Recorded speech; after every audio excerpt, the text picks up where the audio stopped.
going on, you guys? Like what you guys to the channel? It's your boy Big Dog back with another one take review. There we got one for Black Clover episode 98, and I think I just kind of realized how they gonna like do this arc, and I think I kind of got the indication from like people who've been helping me out in like the comment section and like on my reviews. People been telling me like, hey, they saying, hey, this is not following strictly in how it was in the manga. They doing it like in chronological order as like things are actually happening. I think in the manga it's like you had something happen and then it jumped to a part that might have happened before or after something else. You know, well, I guess I'll probably say before because after that means it just happened in chronological order.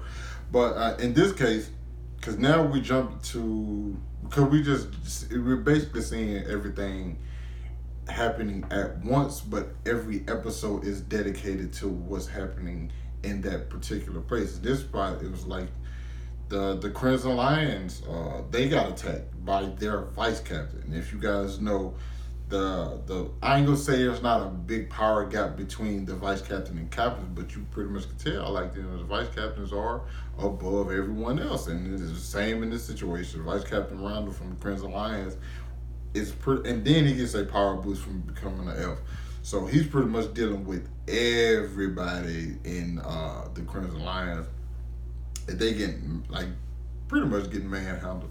Leo is like the only person who, well, I'm not gonna say the only person. There are some other senior knights who are like trying their best, but like at the same time, it's like it's pointless because he uses air magic, which is you just have to think to yourself like that's powerful. Like wind is one thing, but it's like the wind and air is the same thing. But like the way he uses it, he's like, yo, if a flame has no air to like catch on to, you know what I'm saying, the flame may end up dying, and so he's basically sucking it all out.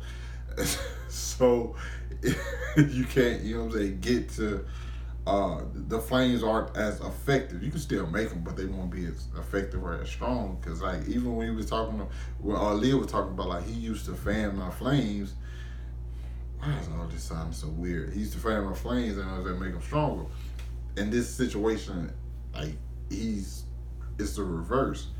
And so even like, and they couldn't see his attacks. Like they don't know how to like. I don't even know if Key would necessarily work for this because this isn't like you track a person. This is like you tracking an attack that you can't see. You know what I'm saying? But what's the name? Leo ends up like, well, as expected of him. Like he sat back and watched. He pulled a Goku. He sat back and watched for a minute. Like, okay, I see what's going on. Let me try to attack now. And it worked. It kind of sort of worked. He just didn't have enough strength, and that's just what it was. And then me and some people was talking about in the conversation last week. I was like, I call him Fuego.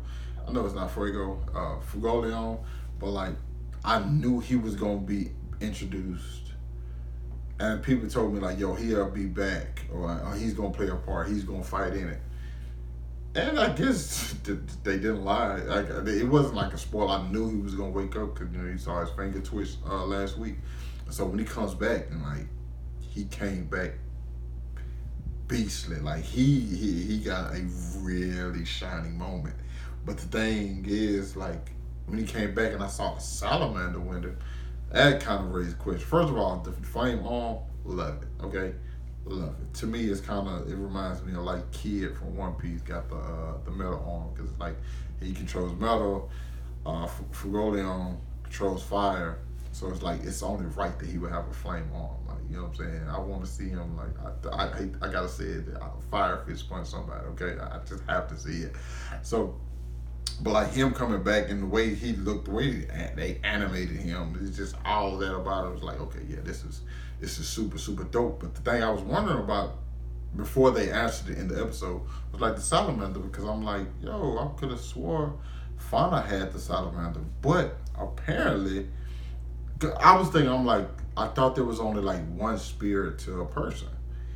I mean, like one spirit, like there's only one wind spirit, there's only one fire spirit.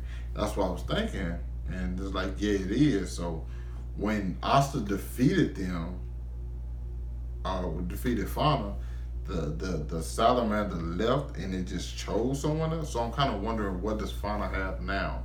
And that's kind of like, I'm like, oh, you dipped on me. I lost the fight and you dipped on me. That's not cool, salamander. That's not cool. But like, I feel like it's better with Fuegoleon anyway, and because it's bigger, it seems bigger and like more, not contained, but like I feel like he gonna know how to use it better than she did. Because I feel like she was just kind of like raging. He's more seems more calculated. We also got to see how he lost his arm. Lich just caught him off guard. He's a captain, so he got to do better than that. But at the same time, this is anime, so when anime characters get caught off guard, they take damage.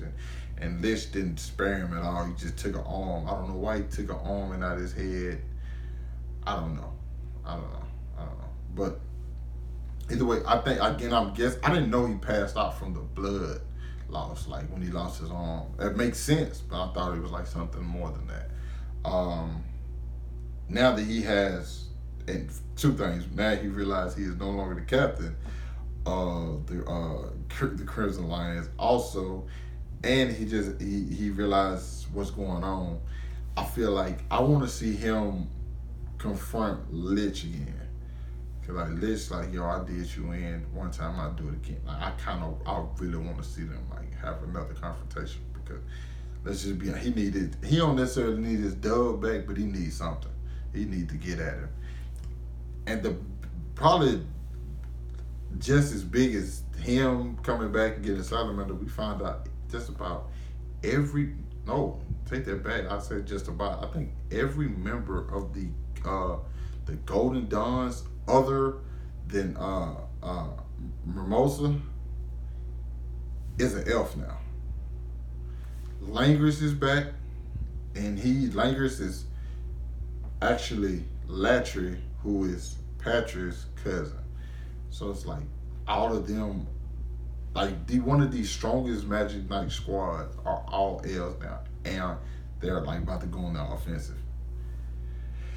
The fight scenes were really, really good. I like the fight scenes with Randall. That's probably my favorite stuff. Because I like fluid fights. I don't like just like seeing an attack and then you see the result of the attack. I like, you know what I'm saying, fluid fights. So I actually enjoyed that fight scene quite a bit. So I'm hoping we see more of that, and because I'm pretty sure we're about to see some more action, because let's just be honest, there's nothing but, there can't be really anything but action going on, and it's just a bunch of fights and a bunch of war. I hope like the elves are still underestimating humans, so I'm ready for them to like get it together and be like, yo, there are people here that can beat us. We have to be careful. You know what I'm saying? Because they're thinking, like, oh, we just stronger than everybody. I need them to be more careful and get into this fight shit. Okay. But yeah, it's a good episode. Really good episode. You guys let me know what you thought about it down in the comments. Hit that like button, subscribe to my channel. I'll catch you guys later.